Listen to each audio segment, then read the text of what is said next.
The Flash de Andy Muschietti. Je suis assez mitigé. D'un côté, c'est un divertissement convenable qui sait rendre hommage à son univers et iconiser ses personnages. C'est un vrai plaisir nostalgique de revoir Keaton en Batman, qui a un peu l'air de s'ennuyer cependant, et dont on se moque de l'aspect vieillot de ses gadgets. On l'introduit avec un look de Big Lebowski, pour finalement savoir sacraliser sa Batcave, sa Batmobile, son Batwing, et surtout le thème musical de Danny Elfman, que je suis très heureux d'avoir pu entendre sur grand écran, 34 ans après le film de Burton. De l'autre, c'est très laid. Les SFX sont immondes, surtout en ce qui concerne les modélisations de personnages et de leur visage en particulier, entre la cinématique PS3 et la trilogie en motion capture de Zemeckis, le Pôle Express, Beowulf et Monsieur Scrooge, donnant l'impression que Flash se balade dans la vallée de l'étrange à chaque fois qu'il voyage dans le temps. Voyageant aussi dans l'histoire des effets spéciaux et de la CGI, puisqu'il propose des visuels en retard de 20 ans, dignes du Dwayne Johnson dans Le Retour de la momie. On passera sur le scénario très classique et prévisible, ce genre de film où le spectateur est presque plus intelligent que les personnages, qui sont pourtant présentés comme des génies surhumains. C'est vraiment tiré par les cheveux, ou carrément débile, le personnage du deuxième Barry Allen, on passera sur le mauvais goût par ailleurs de réunir deux Ezra Miller, après tous les méfaits de l'acteur, alors qu'un seul était déjà trop,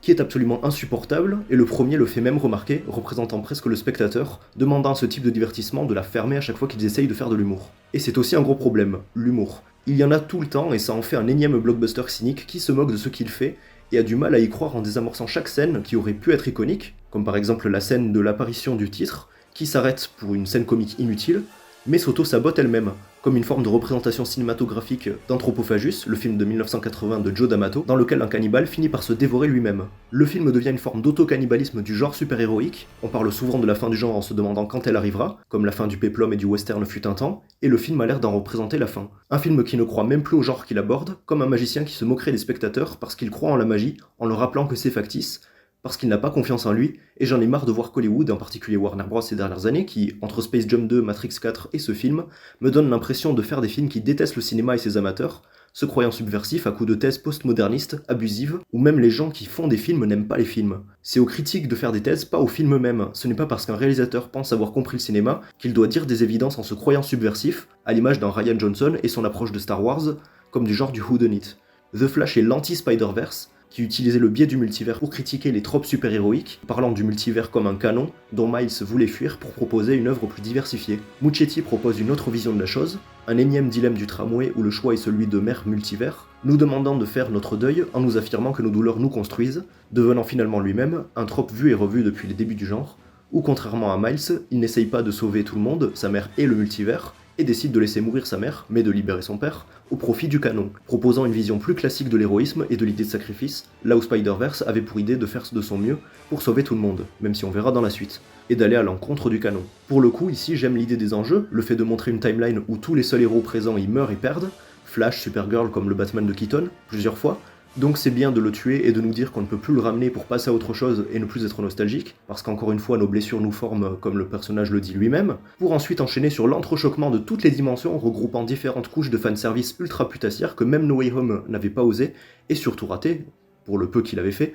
Watts ne sachant pas iconiser ses personnages, contrairement à Muschietti, qui sait nous faire frissonner en mettant côte à côte le Superman et la Supergirl de Christopher Reeve et Helen Slater, ressuscité en CGI avec une virgule musicale du thème composé par John Williams, entre des caméos de George Reeves, Adam West, le Jay Garrick de la série CW, et même Nicolas Cage en Superman Lives, une version du personnage prévue pour être réalisée par Burton, mais finalement annulée dans les années 90, Flash change tellement le passé qu'il propose même des versions jamais faites du catalogue d'ici. Un moment ultra méta, où le genre super-héroïque et son catalogue est littéralement détruit et effacé de l'espace-temps par l'envie du personnage d'aller dans le passé pour le changer, et arrive à le restaurer une fois qu'il se sacrifie. Pour aller de l'avant, les films de super-héros sont dans l'avenir, pas le passé. Mais c'est fait de manière si maladroite qu'on nous ramène, lors de la dernière séquence, ce qui est considéré comme la pire version de Batman même par son interprète lui-même, George Clooney en Bruce Wayne,